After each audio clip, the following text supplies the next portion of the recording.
seems appropriate. Mr. Harrigan, I wish that you were here. I got beat up pretty bad, and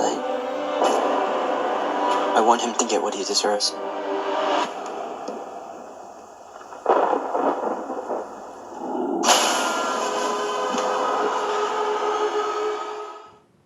Hello everybody, welcome back to Screenstars and welcome to another of my Halloween themed reviews. Today's review, I take a look at the new Netflix film, Mr Harrigans Phone. The film is written for the screen and directed by John Lee Hancock, who is a very reliable director, and it stars the legendary Donald Sutherland and Jaden Martell, and is based on a short story by Stephen King.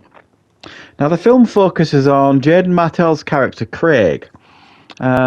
We see that from a very young age, he is requested by the local billionaire, Mr Harrigan, played by Donald Sutherland. He sees him read at a church.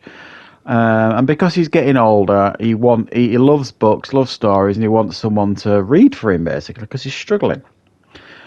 So he speaks to his father, Craig's father, and asks him if it would be okay if 3 times a week he came to his house and read books to him. This is a relationship that keeps going. I mean, he pays him, and this is a relationship that keeps going a number of years, and a tight bond develops between the two of them. They become close friends. One particular day, Craig buys Mr Harrigan a phone. This is set in 2003, by the way. He buys him a brand new iPhone, which he initially rejects, but once he learns what he can do with this phone, like look at the stock exchange and read the news as it happens rather than wait a day in the newspaper, he actually quite gets to enjoy his phone. And they text and talk to each other over the phone. Tragedy strikes. Mr Harrigan dies, which is not a surprise. It's not a spoiler because it's in the trailer. And Craig is obviously very, very upset by this, but there are some challenges in his life that he's struggling to overcome, like bullying, for example. And he messages and speaks to Mr Harrigan on his phone that he put in Mr Harrigan's pocket at his funeral. And he's surprised to find out that he gets a reply from Mr Harrigan, and he gets some unwanted help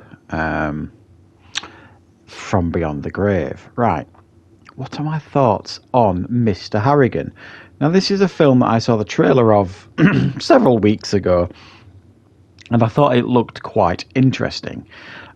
John Lee Hancock, as I've mentioned, I do think is a very, very reliable and skilled director. He's done things like The Blind Side, The Highwayman, Saving Mr Banks, The Little Things. He's done quite a lot of films that might not have shot him into the stratosphere, sort of thing, but he's a very skilled director. So it's in capable hands, is this film.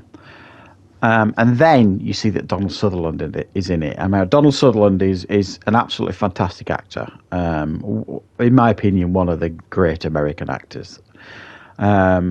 He's never really... I don't think he's capable of doing a bad performance, is what I'm trying to say.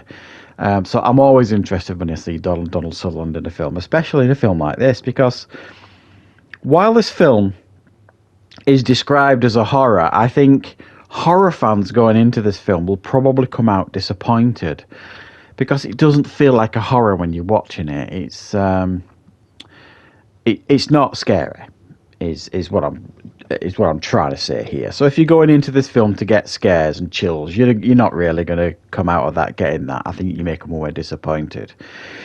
If you go into this film and kind of lower your expectations in the sense of you're not really going to get a chilling horror, what you're going to get is something a little bit different. Is a well-crafted, well-written, well-thought-out film that arguably would have been better suited as a shorter story in an anthology piece, or because it kind of feels a little bit like an episode in like an anthology TV show or something like that. It feels like it's been overstretched a little bit to be made into a film, which isn't surprising, really, because it's like I say, it's based on a short story by Stephen King, so it's not even a full novel, so to speak.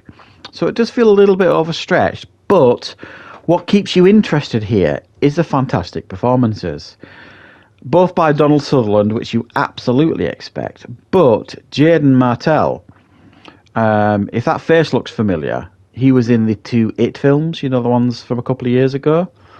Who he was absolutely fine in them. But after watching him in this film, I have to say, I was really impressed with this young actor, and I think he's got a really bright future. He's got great range, and he had the ability in this film to make me care about him, this character, even though he does a couple of questionable things in this film. And it does get a little bit frustrating at times because, like I said, there's some things that happen in his life, some challenges that happen in his life. And this one time when he asks Mr. Harrigan's advice or help, he's just basically doing it to clear it out of his mind and put it on the answering machine that Mr. Harrigan, he put in Mr. Harrigan's pocket in his coffin.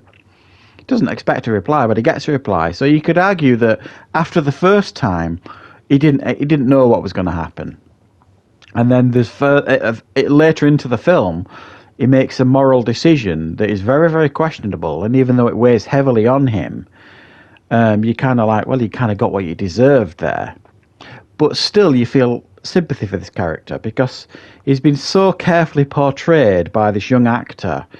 I thought you still managed to stay on side with the character when you probably shouldn't, and you know, under less capable hands, and I mean by the actor and the director, you may well have not be still being on the side of the character. So go into this knowing what you're going to get. It's more of a drama stroke thriller with some horror ideas thrown into the mix and stirred up. It's not what you would describe as a traditional horror, but if you're looking for a nicely made film with some really interesting ideas, this is definitely one to check out leading up to Halloween. Like I say, it's on Netflix. It's one that I've been meaning to watch for a number of days now, and I finally got the opportunity last night to check it out. So give it a go if you like the sound of it. If you like Stephen King adaptations, this is far from the worst, but it's certainly not one of the best either. It sits somewhere in the middle, I would think. So thanks for watching, guys. I hope you enjoyed this review. I'll be back with more reviews and content on the channel very, very soon.